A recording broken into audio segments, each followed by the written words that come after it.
kegiatan ataupun pelaksanaan operasi Nanggala 5 tahun 75 Desember sampai dengan Maret? Adalah hasil daripada pengalaman-pengalaman dari berpuluh-puluh tahun Kopassus itu. Salah satu operasi tim-tim itu. Siap. Operasi di Papua, operasi di Kalimantan, operasi di Aceh. Waktu itu belum ada. Siap. Nah, setelah saya masuk membentuk Gultor itu tahun 81, nah pengalaman saya waktu tugas-tugas operasi dan pengalaman saya di Special Forces Amerika dan di JSG 9 di Jerman dan SAS Inggris baru kelihatan. Pertama, satu seleksi, yang kedua tadi itu spesialisasi tadi. Siap.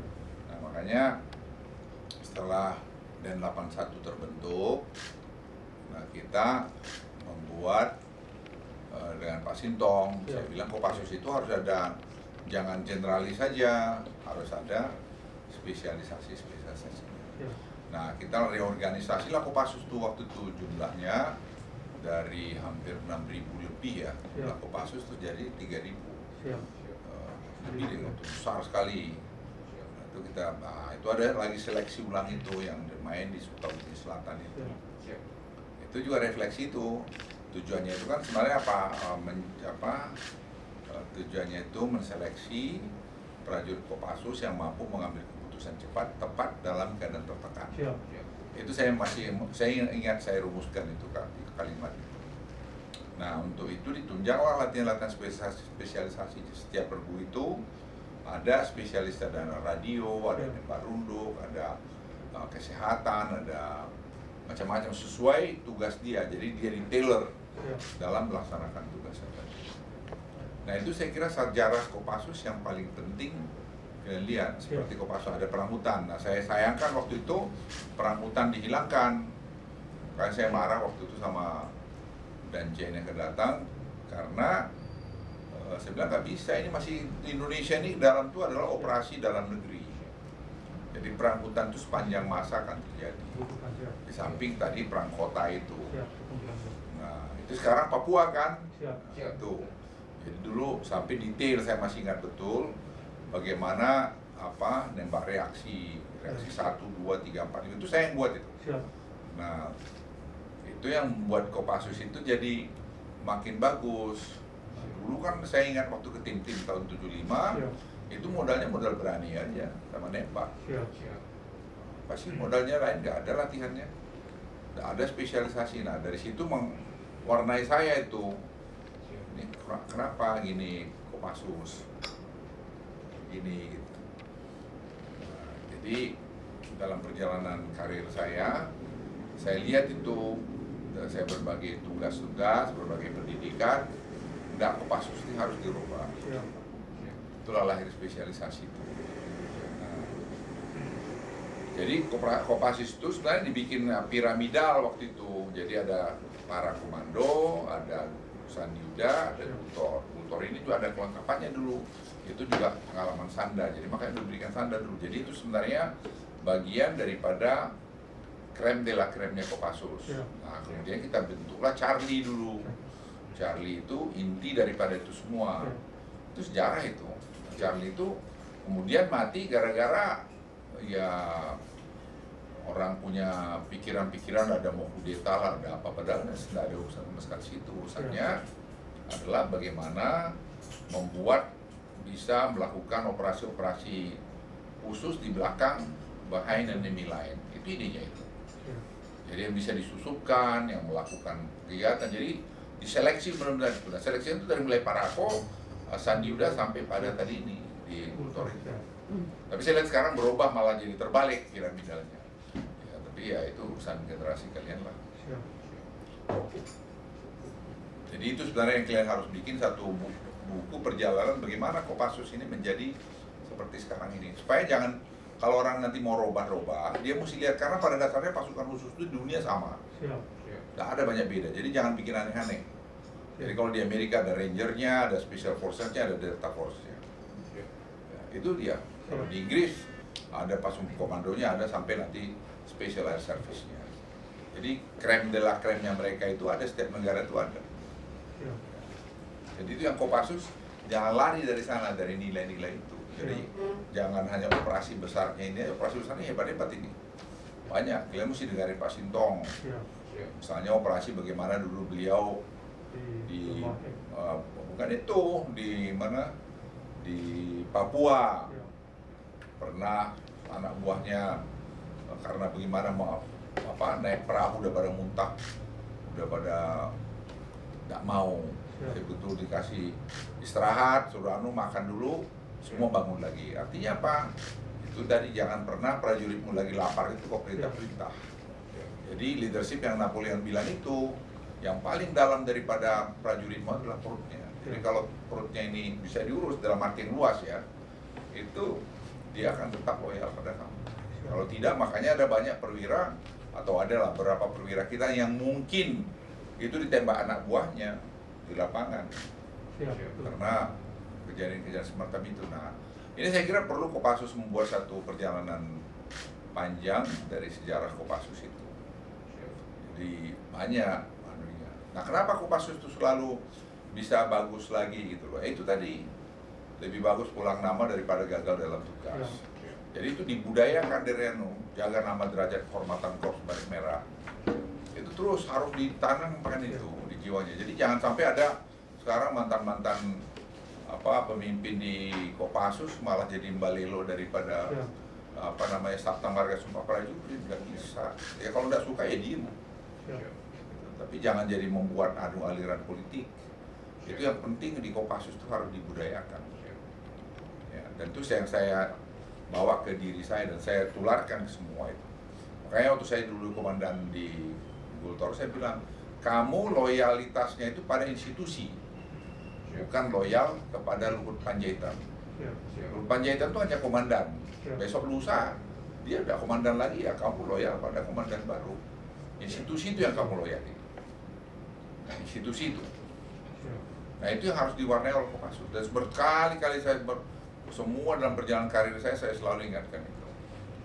You have to be loyal to your own institution. Bukan kepada individu tadi.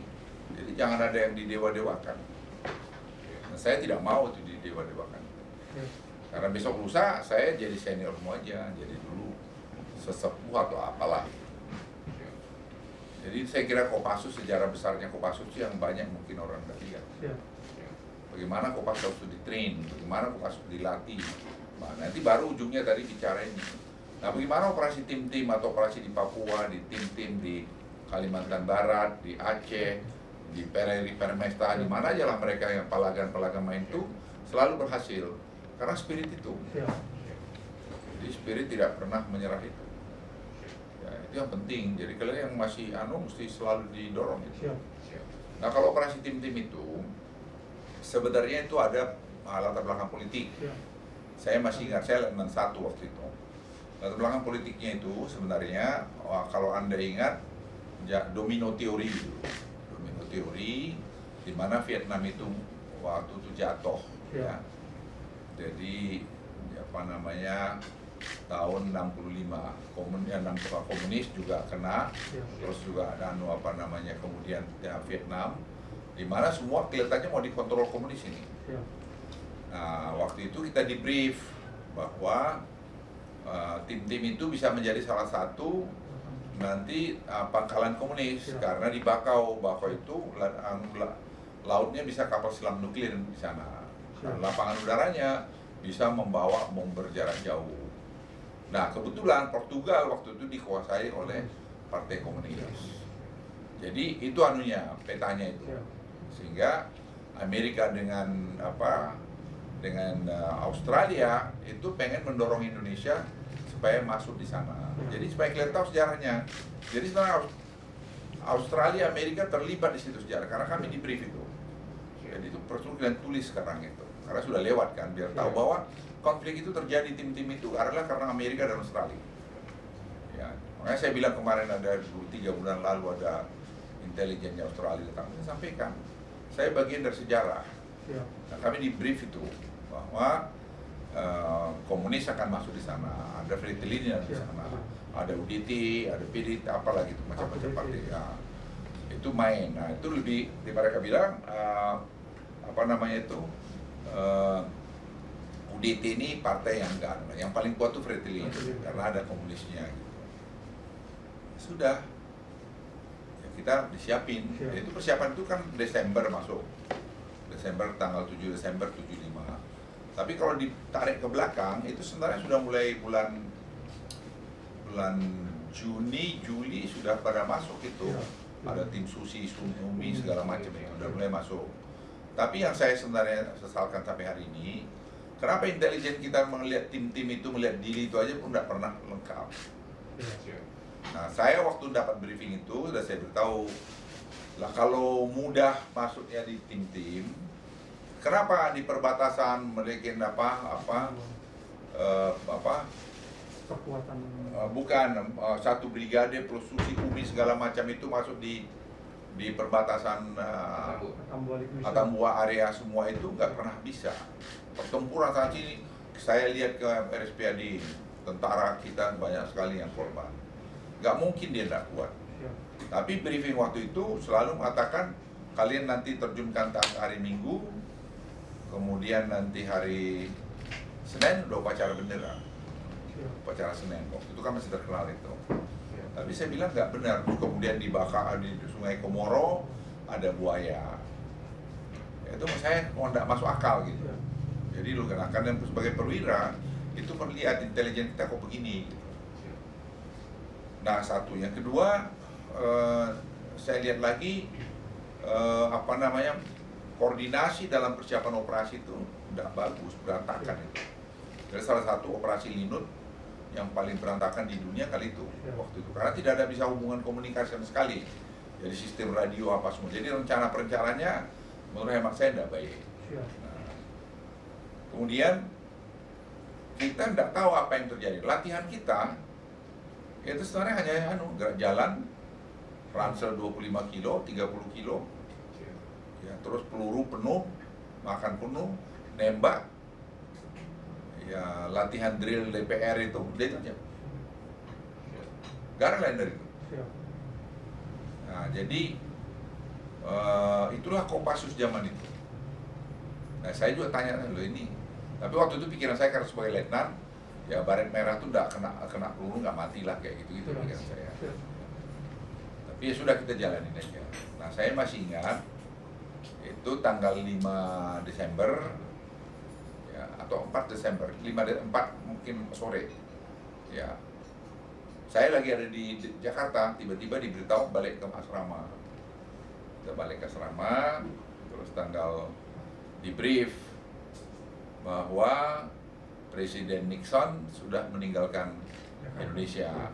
Jadi kita bisa masuk ke Dili. Nah, kita itu di brief lah di Kopassus, tidak ada briefing itu yang jelas. Briefing itu berubah-ubah aja terus. Jadi tadinya masuk di Dili itu detasmen Kopasanda dan Brigade 18 itu di selatannya Dili, di Dare area itu tiba-tiba berubah gitu. Last minute berubah, jadi kita tadinya 2 kompi dibikin jadi 3 tim, dirubah lagi. Jadi itu semua last minute. Jadi satu perencanaan yang menurut saya sangat tidak bagus. Ya, tapi kita bawahan ya siap gerakannya, nggak ada bilang apa-apa lagi. Nah, tapi yang menjadi menarik buat kita dari aspek politik, seperti saya katakan tadi, ya memang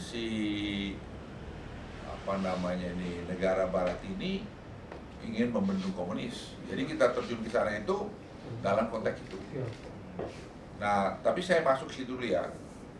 Nah, setelah kita masuk segala macam ini semua, setelah sekian lama komunis yang bisa terkendali, ya kita yang digebukin masalah human rights apa segala macam. Itu yang saya katakan tidak adil. Jadi oleh negara Barat ini kita jadi toolsnya dia masuk di tim-tim, udah diribut tim-tim, diperbaikin tim-tim, dianu semua tim-tim, tapi kita kemudian disalahkan dengan pendekatan human rights dan kita tidak dibela. Dan yang mengganggu kita supaya keluar juga ya Australia itu salah satu. Sehingga waktu saya ketemu Sanana, begitu mereka bermasalah dengan Australia kira-kira mulai 3-4 tahun lalu, saya sebutkan, ya kalian sekarang alami, silakan aja. Jadi ini supaya kalian tahu sejarahnya itu. Ya, sejarah itu memang ya permainan politik global yang kita mungkin saya bilang korbannya. Kita kan tidak punya ambisi teritorial. Hanya karena kita baru 65 ada pernah kudeta komunis, dan gampang di-trigger istilah komunis ini. Jadi ini yang juga ke depan berbahaya, jangan terlalu mudah kita dipengaruhi dengan pikiran-pikiran global dari orang lain atau politik orang lain dengan mengatakan nih komunis apa iya gitu. Tapi karena waktu itu kita memang euforia menghajar komunis, ya kita setuju aja. Tapi yang saya sesalkan kemudian, kok kita dibiarkan sendiri gitu. Sudah sekian ribu tentara kita meninggal di sana, kita akhirnya harus keluar dari sana. Nah, jadi balik tadi perencanaan tadi itu, menurut saya perencanaan yang ya sangat tidak baik. Kita mencoba bagusnya, kenapa? Karena melibatkan Angkatan Udara, yang Angkatan Darat tentunya, Angkatan Darat itu ada tadi Brigade 18, ada Brigade, ada Nanggala 5, kemudian ada Angkatan Laut, ada Marinir, ada Tuti, Susi, Umi di perbatasan. Nah itu komunikasi radio juga nggak bagus. Jadi begitu nggak ada komunikasi radio, bagaimana kamu lakukan operasi dengan baik? Kita tidak bisa komunikasi dengan KKO atau Marinir yang mendarat di dekat Sungai Komoro. Kapal tembakan itu juga tidak bisa komunikasi sama kita. Nah dalam proses penerjunan kita itu masuk tanggal 6 pagi, siang itu jam-jam berapa ya? 10 kali ya. Nanti si Herminto ingat jamnya itu. Kami dari mana Cijantung langsung ke mana? Ke Halim. Nah, ini sudah pernah kita exercise memang. Jadi beberapa minggu sebelumnya kita sudah pernah latihan bagaimana memindahkan pasukan dengan payungnya segala macam dari Cijantung ke Halim. Jadi itu tidak menjadi prosedur lah. Tidak jadi masalah lah, prosedur itu sudah ada. Jadi kami berangkat sampai di Halim. Saya masih ingat persis itu, kita berdiri di pesawat Herculesnya udah siap berapa Hercules itu. Nah di bawah wingnya itu kami di brief, ada briefing diberikan. Ada saya fotonya masih ada itu. Di brief itu disitulah ada di brief ya. Saya ingat sampai hari ini tuh. Saya tahu bahwa detasmen ini besok akan terjun di Dili. Saya percaya kalian akan merebut Dili. Tapi saya tahu di antara kalian pasti ada yang gugur besok gitu. Para perwira, kami perwira dikumpulin. Nah, itu yang kemudian saya tahu kemudian hari namanya Benny Murdani. Nah, saya kenal di situlah pertama kali beliau. Jadi apa yang saya bilang itu ya begitu aja. Kita bak pasir nomor nggak ada. Ya pernah penjelasan di Kopassus sebentar oleh Pak Teo almarhum sebagai Kasih Ops mengenai operasi begini-begini, ada Pak Gito juga karena semua udah mulai stres gitu. Karena bolak-balik gitu. Ya, saya sebagai komandan Kopi dan kemudian menjadi komandan tim A Alpha yang mengambil lapangan terbang ya saya beritahu sederhana. Saya bilang pokoknya kita jangan memikir musuh ini lemah.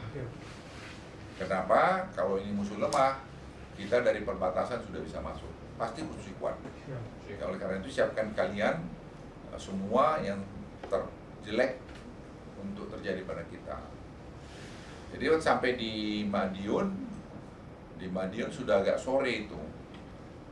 Sore, ya disitulah kami ada pernah briefing bak pasir. Bak pasir. Tapi gimana? Udah lapar, udah apa, semua nggak ada semua ya. Kita ngurusin ransel kita masing-masing, ngurusin tadi ransel payung aja udah pusing gitu. Akhirnya itu hujan, jam-jam mulai masuk pakai payung, nah itu pakai payung, pakai ransel sejak dari Madiun. Jadi kamu bayangin Madiun Dili itu terbang berapa jam? 4 jam ya. 4 jam kalau di Hercules ya. Jadi kita naik di pesawat. Nah, naik di pesawat itu chaotic juga karena ya saya nggak teratur aja. Ya, kita juga sudah ya gimana ya, lelah juga, lelah karena udah fatigue gitu, udah berapa hari kan persiapan. Ya, saya ada satu anekdot, ada cerita, mana Letnan Panjaitan gitu. Karena saya lagi pakai payung, udah capek juga. Siapa nyari-nyari gitu?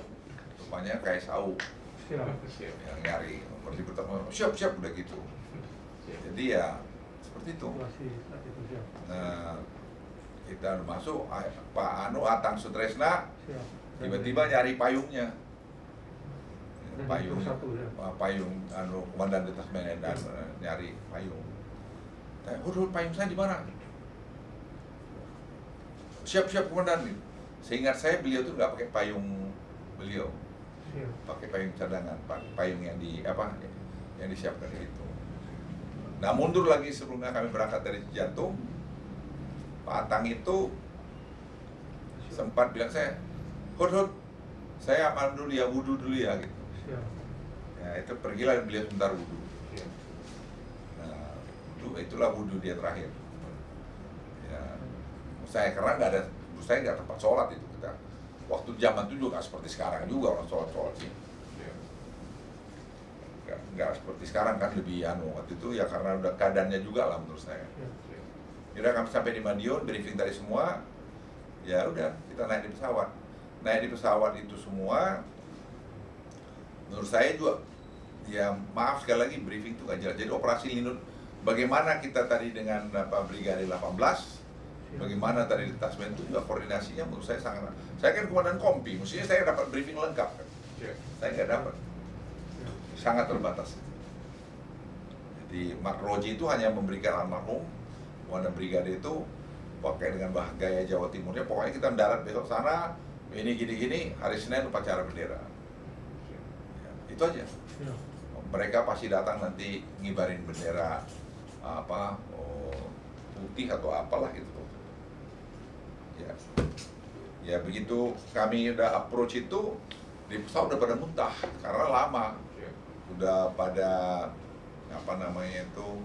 kelelahan fatigue. Jadi karena semua duduk kan gini, ransel di sini, payung di sini, yang 4 jam ini nggak pernah pipis, bayangin dingin kan. Ya itu maaf, itu sudah ada yang buang air besar di celana, sudah ada yang pipis, sudah apa semua. Ya, jadi begitu katakan sudah kering bel itu semua pengen cepat berdiri, pengen semua cepat keluar, bukan soal berani, ya karena sudah lelah gitu. Nah, begitu pintu dibuka, sudah mulai berdiri di pintu, itu baru kelihatan tuh tembakan tuh dari bawah itu. Saya nomor 3 di nomor 10 atau berapa saya gitu. Ya, dan saya begitu kami mulai go, orang udah tembakan kena loadmaster itu. Udah terus terjun, masih turun, yang ke depan saya 2 masih terjun, itu langsung pesawat belok ke kanan laut. Karena kalau terus tembakan dari bawah tuh kayak aja, kayak kita lihat itu tis gitu. Jadi badan pesawat jadi kena kan. Ya, terus dan yang 2 di depan saya itu hilang karena masuk di laut. Ya, masuk laut. Ya kami terus kembali ke mana? Ke Kupang. Kupang ada 40 berapa orang masuk Pateo. Kemudian tanggal 7 kan? Tanggal 9 atau 10 ya, itu kita diterjunkan lagi di Bakau, terus merebut Bakau, terus saya bersihkan Bakau, kemudian dari Bakau tanggal 24 saya dievakuasi lagi ke Dili. Nah, kenapa di Kediri? Karena moralnya itu betul-betul jatuh semua tuh, karena banyak korban waktu itu.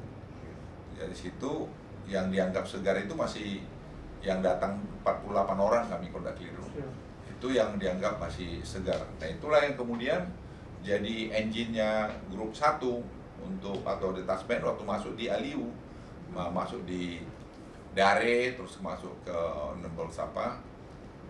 Besilau, terus masuk tadi ke Rebul Aliu, terus rebut juga lainnya itu. Terus kemudian kalau waktu itu saya lihat tuh demoralisasi cukup tinggi karena nggak pernah terbayang. Itulah briefing intelijen yang mengatakan bahwa tidak ada korban itu, ya 1 hari itu 21 yang gugur. Jadi dalam hanya 6 jam, 26 jam atau berapa, 8 jam kali ya, itu 21 yang gugur.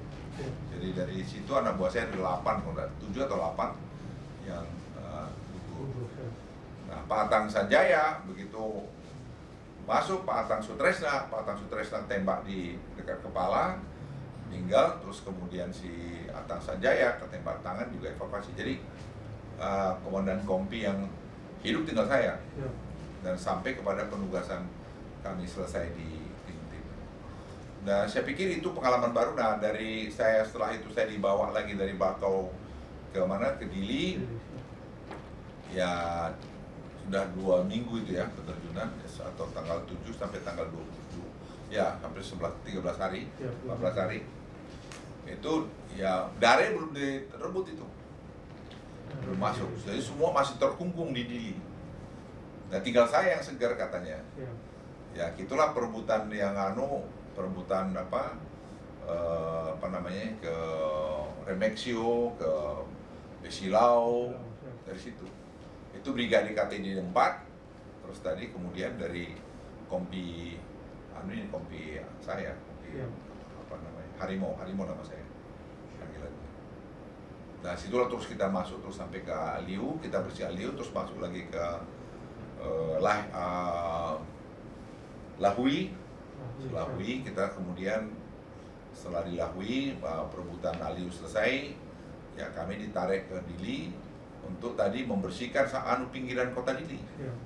Jadi dengan mulai Remexio sampai kepada Hera, sampai kemana itu. Daerah ketinggian melingkari kota Dili sekarang. Ya itu kira-kira niat perebutan itu. Jadi memang kalau menurut hemat saya, ya perencanaan yang penting. Jadi kalian ke depan itu perencanaan itu operasi Linut yang menurut saya ya cukup pabaliut itu.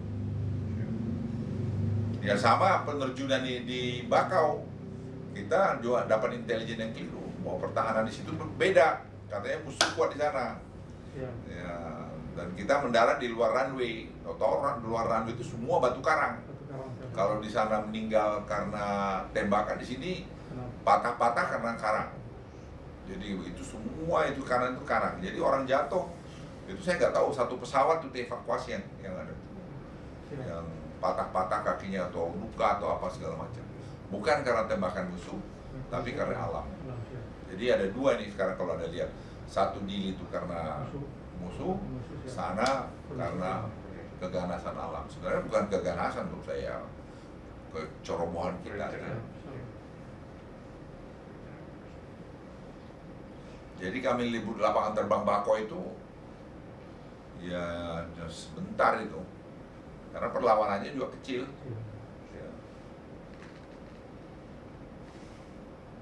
Itu ceritanya itu rugengannya. Bapak, Silakan. Pak, maaf, saya hanya hendak sedikit minta keterangan. Tadi Bapak berkata bahwa Bapak sebelumnya sudah mendapatkan brief mengenai keterlibatan Amerika dan Australia mengenai operasi yang akan dilakukan di Timor Timur itu. Apakah brief itu Bapak dengar sebelum Bapak berangkat atau? Ya, brief mengenai apa? Keterlibatan Amerika dan Australia. Ya, sebelumnya lah kita diberi bahwa ini sekarang di ada komunis akan mengontrol tim-tim, dan itu akan bisa masuk ke kita. Ya, kita harus merebut tim-tim, dan itu di-endorse oleh data-data dari Amerika dan Australia. Karena ketakutan soal komunis itu kan sangat tinggi dan sangat beralasan, dan kita juga setuju karena kita sudah mengalami 65 dan kemudian melihat tadi jatuhnya Vietnam. Apakah itu yang menyebabkan sehingga operasi dilaksanakan begitu terburu-buru sehingga acak-acakan? Ya, saya tidak tahu. Ya, waktu itu kan kita letnan.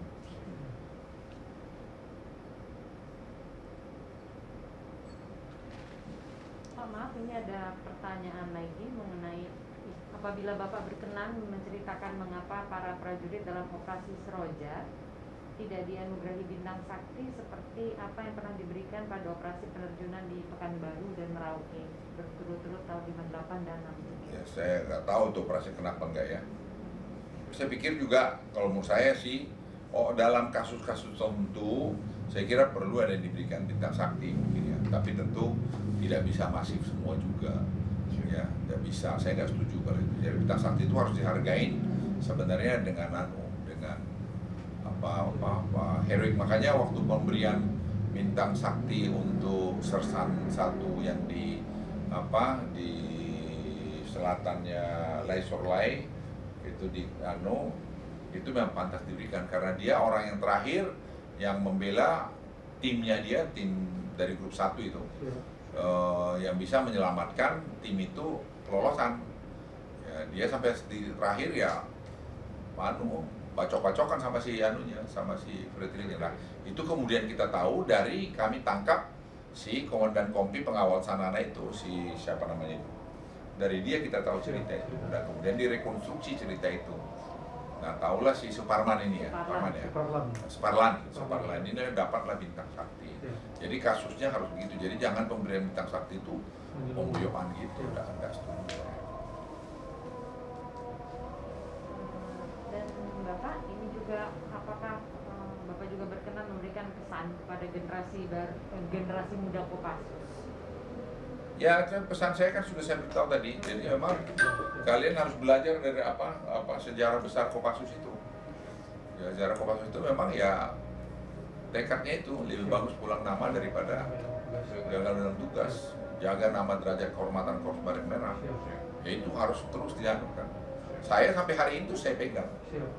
Saya selalu bilang di mana-mana, saya tidak akan pernah mengkhianatin prajurit-prajurit saya yang sudah gugur. Tidak akan pernah itu. Atau saya tidak akan pernah memalukan Korps Baret Merah yang besarkan saya. Tidak akan pernah. Jadi dalam semua pekerjaan saya hari ini, itu selalu di benak saya ini. Tidak akan pernah saya. Jadi orang bilang begini-begini, tidak. Karena itu yang saya bilang sama kalian, mystery of life.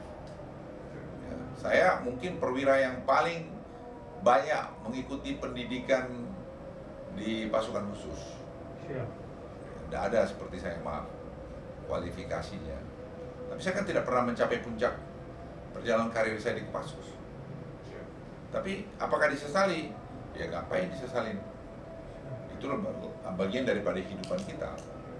Ya, jadi kita jangan pernah merasa marah sama kesatuan itu kan institusi. Ya, bahwa ada di luar itu orang yang memainkan itu urusan dia. Itulah bagian hidup, itulah mystery of life itu. Hari ini bulan depan saya berumur 74 tahun. Ya, kok saya masih begini? That's part of mystery of life. Tuhan punya mau supaya saya begini. Jadi kalian pemuda muda itu jangan pernah memikir supaya saya kaya gitu. Saya juga nggak pernah tahu saya bisa punya rumah begini. Nggak pernah saya tahu. Kenapa ya? Kalau Tuhan punya mau ya jadi apa aja. Dan saya lakukan dengan benar, dan saya bayar pajak dengan benar, dan saya bangga mengatakan tuh saya pernah membayar pajak yang terbaik, termasuk yang terbaik. Jadi itu harus dilakukan kalian dimanapun kalian bertugas. Jangan pernah kekecewaan itu membuat kalian jadi aneh. Saya banyak alami kekecewaan. Apa kualifikasi misalnya saya tidak punya?